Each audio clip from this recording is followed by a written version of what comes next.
Halo Sobat Fatan yang cerdas, kembali lagi di Fatan Daniswara Channel, channel edukasi yang membantu meraih prestasi. Kali ini kita akan belajar tema 7, subtema 2, pembelajaran kedua. Siapkan buku dan alat tulis kalian. Marilah kita berdoa terlebih dahulu menurut agama dan kepercayaan masing-masing. Semoga pembelajaran kali ini berjalan lancar dan menjadi ilmu yang bermanfaat. Sekarang perhatikan percakapan berikut. Apakah kamu pernah mendengar nama Bagong Kussudiardjo? Siapa itu?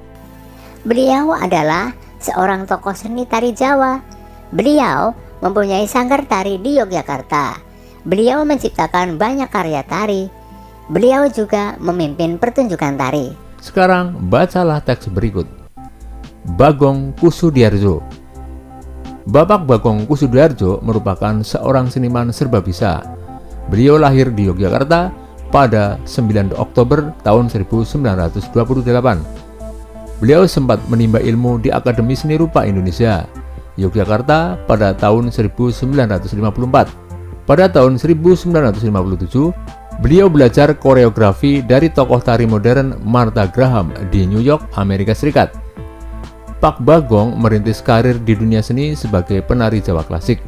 Setelah belajar di sekolah tari Credo Bekso Wiromo, pimpinan Pangeran Tejokusumo.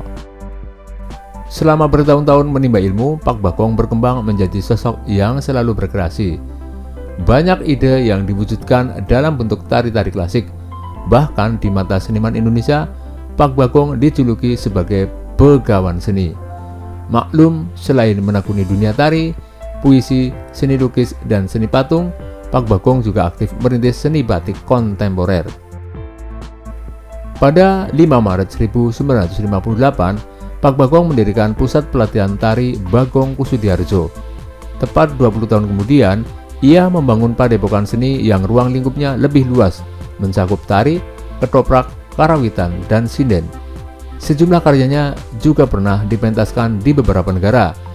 Atas kesetiaan terhadap dunia seni, Pak Bagong mendapat anugerah Karya Cipta Putra Bangsa dan penghargaan dari Sri Paus Paulus VI. Namun, pada Selasa 15 Juni 2004, Pak Bagong Kussudiardjo meninggal dunia. Jenazah koreografer kondang berusia 76 tahun ini disemayamkan di Padepokan Tari Bagong Kussudiardjo dan dikebumikan di Dusun Sembungan, Gunung Sempu, Kasihan, Kabupaten Bantul. Kamu telah membaca teks Bagong Kussudiardjo.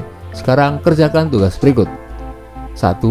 Tuliskan informasi-informasi penting mengenai Pak Bagong Kussudiardjo dari teks bacaan Bagong Kussudiardjo. Gunakan kosakata baku. 2. Carilah informasi mengenai judul-judul karya tari ciptaan Pak Bagong Kussudiardjo. 3. Carilah informasi mengenai tokoh tari daerahmu, baik seorang pencipta tari, penari, atau pemimpin sanggar tari. Kerjakan tugas di atas bersama kelompokmu. Jika sudah selesai, presentasikan di depan kelompok-kelompok lain dan Bapak Ibu guru.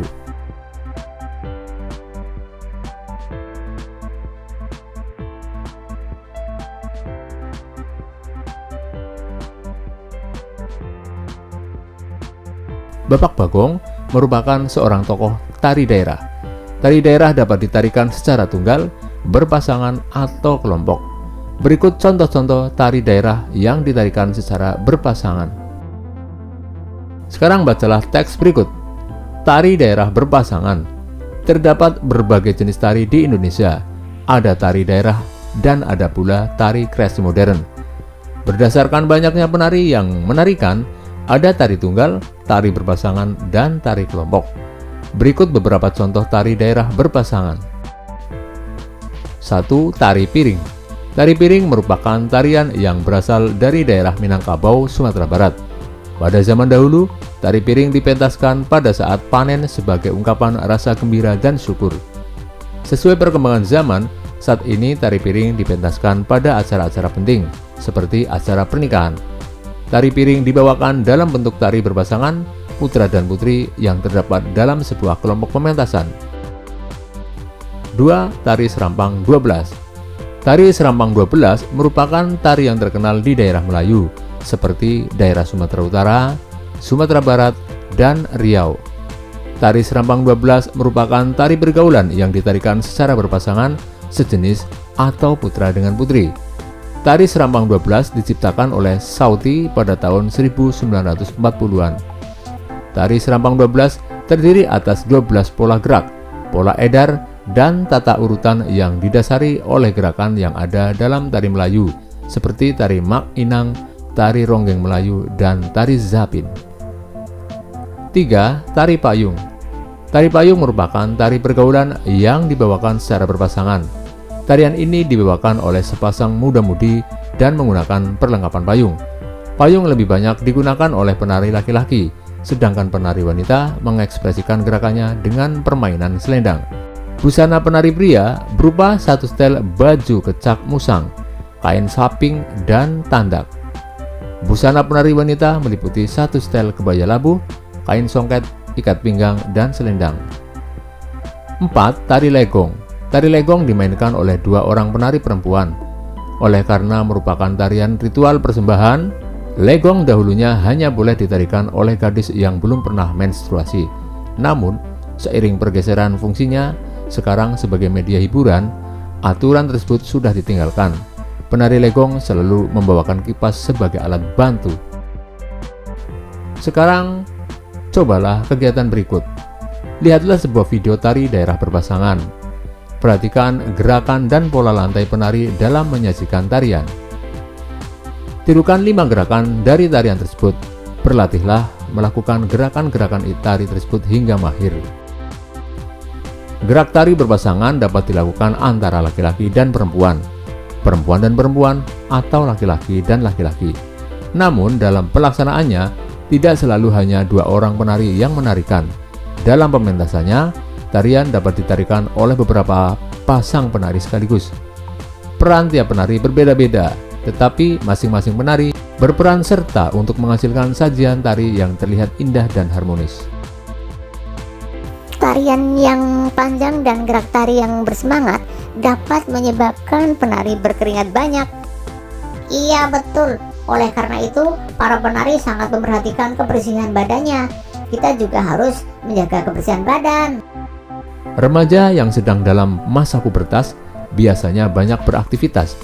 Kelenjar keringat dan kelenjar minyak juga lebih aktif akibat pengaruh hormon. Apabila kamu tidak memperhatikan kebersihan badan dan pakaian, tentu akan menimbulkan masalah bagi kesehatan dalam pergaulan bersama teman. Bersama kelompokmu, diskusikan cara-cara menjaga kesehatan reproduksi pada masa pubertas. Kalian dapat mencari informasi dari buku atau menanyakan kepada bapak ibu guru. Jika membuka internet, mintalah untuk didampingi bapak atau ibu guru. Buatlah kelompok anak-anak perempuan terpisah dari laki-laki. Tuliskan hasil diskusimu, lalu diskusikan dengan kelompok-kelompok lain.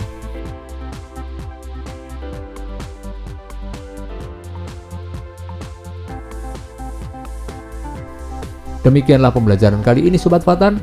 Marilah kita tutup dengan doa. Semoga apa yang telah kita pelajari bisa bermanfaat bagi kita semua. Sampai berjumpa kembali pada pertemuan berikutnya. Salam sukses.